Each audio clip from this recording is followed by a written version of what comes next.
welcome. On this video, again, I want to talk about service dog training. And on my last video with service dog training, I'm talking about some of the reasons why the service dog training industry is in the state that it's in, and it's obvious.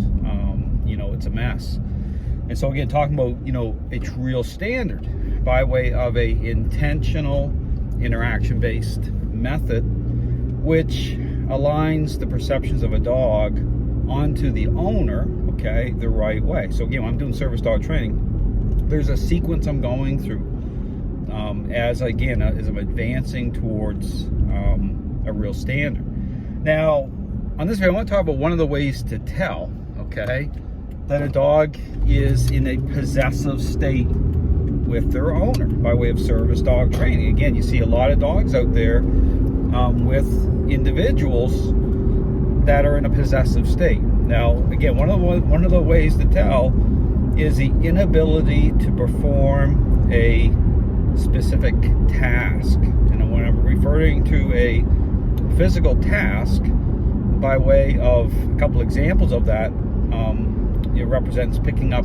a object, okay, in a controlled way from, say, the floor, in distracting areas out in the public, when given a command. So again, that's one of the ways to tell in terms of, if a dog's in a possessive state. And again, one of the issues here, you see this whole thing I talk about bribery based, okay? You see individuals and trainers who are wearing treat pouches, they're bribing these dogs like crazy, and trying to get dogs to perform tasks. And that's a problem, because again, if you're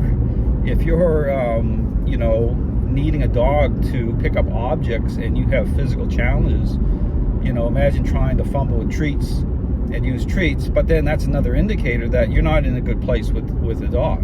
The dog, in terms of being able to perform a specific task, should be doing it based on a demand. And I say a demand, it's about right relationship. It's about, the dog being able to perform a specific task without, engaging in using motivating agents that way. In terms of, again, talk about bribery, that's what starts to happen, okay? When the dog's in the right relationship, okay, commands given, dog performs a task, right? Because you're in the right relationship, just like a parent-child relationship. Now, another example of, again, perform a task is in terms of being able to assist the individual in terms of standing, okay? In terms of having challenges, in terms of being able to, get up from a seated position, or if the person, falls on the floor, God forbid, for a dog to be able to lift the person, assist the person that way.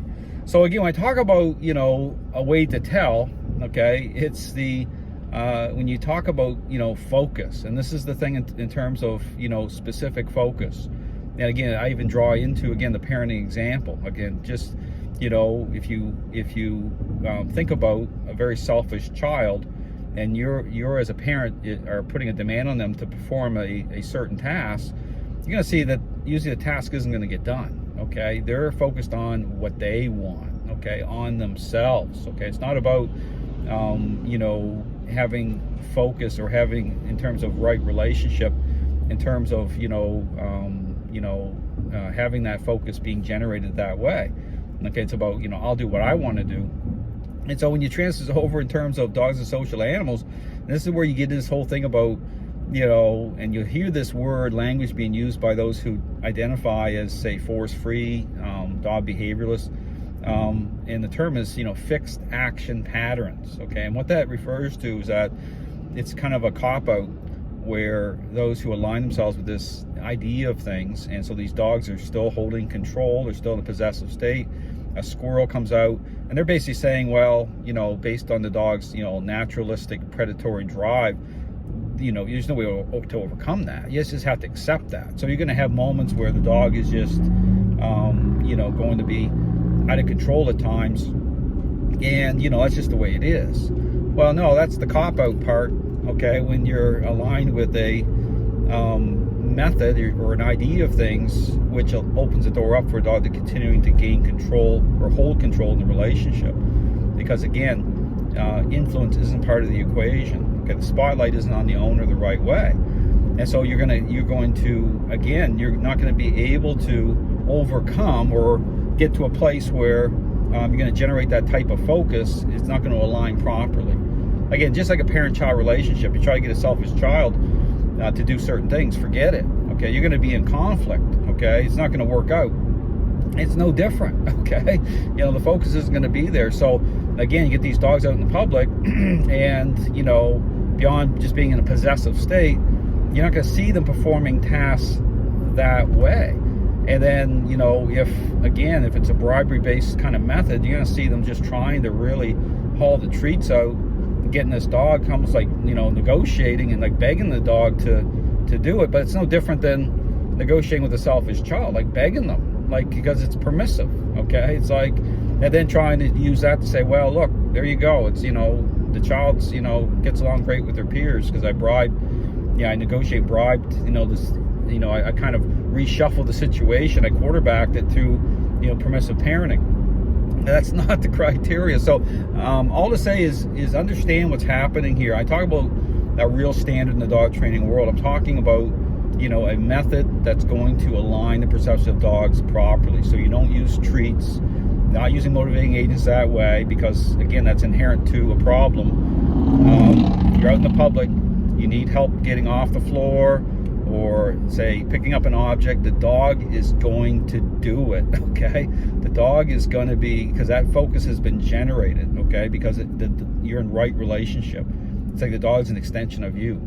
Okay, that's what you want. Understand, that's the standard that every service dog owner should want. That, I mean, you know, but here's the problem is, again, you know, what's geared in the, I say why the dog training world is in such a state, a mess, because 99% of all service dog trainers, guess what they do right away? They jump in the way I described. They start using treats. They start to bribe these dogs, and it's number one, it takes forever to even, you know, get a dog to perform any sort of task, and usually in low distracting areas. But again, all that stuff starts breaking down. You get out into, you know, into stores or areas where there's other service dogs, other people, you know, a squirrel pops out. Forget it. And then everyone's trying to make excuses. Oh, well, you know, it's the dog training world is a mess. So I would encourage people, don't accept the norm. Okay, understand what you're dealing with here. Just because something's popular doesn't mean that it's the right way. But again, to walk this back, to be able to get to a place where, you know, people are aligning themselves with a real standard, you have to start asking questions. Okay, you know, what's this really about? Why is the service dog training industry, you know, such a disaster? Why is it not getting any better? Why you got these dogs all over the place, you know, and you see some of these really bad incidents with these service dogs, like attacking people, you know, and then saying, well, there's something wrong with the dog. No, that dog was holding control, and in some cases, a large amount of control. Some of these dogs are like aggressive. And just because they look okay at times, because they're in a possessive state. See, that's the deception. You know, just like a selfish child can look great, you know, a very selfish child that's out of control can look great, you know, with their permissive parent. Because they're, again, understand, it's like you build a world for that child to fit into. But then something really bad happens, that child, you know, punches someone in the face at school, and it's like, I don't understand what happened. Little Johnny was so good, you know, home playing his video games and, you know, and eating his ice cream. I don't, you know, and that's where we're at. Okay, it's, you know, it's like you want the blame shifting, right? It comes right back to the parenting. It's just like in terms of, you know, us as the human and, you know, connecting with dogs. It's all about relationship. Okay, there's certain things that are necessary if you want to achieve the right result. And so again, my encouragement is to really think about, if you're involved in service dog training, you have a service dog, you know, just understand what's going on here. Check out I put lots of great video content. I talk through everything. I show it. You know, it's just not about marketing, because understand something, I can't market myself the same way as other trainers do anyway, because I don't align with that idea of things. It's so easy to make things look a certain way or sound a certain way on social media, but when you get into the nuts and bolts of it and you start to see what's happening, it's a disaster. And so, you know, it's a lot of hard truth I put out. But again, you know, if you want to get to a better place with your dog, if you really want to make sure you're out in the public and you need your dog to perform, okay, you fall down or something, you know, God forbid, you know, you want to make sure your dog is able to assist you. You know, you drop something important or whatever it is, dog can pick it up, you know, not without, you know, just kind of walking on eggshells all the time or not sure. You know, that's not a good situation for anyone to be in. So my encouragement is don't just accept the norm, even if you're suffering from, say, PTSD. You want to have a dog that's connected to you the right way. Okay, that's very important. And through the training process, because again, when I'm, you know, helping people with dogs with certain issues such as PTSD, it's very helpful through this system of training, because what it does is it shifts your focus. It's almost like rehab to a certain level, because you're connecting with nature at a deeper level. Okay, you know, you bring your focus differently.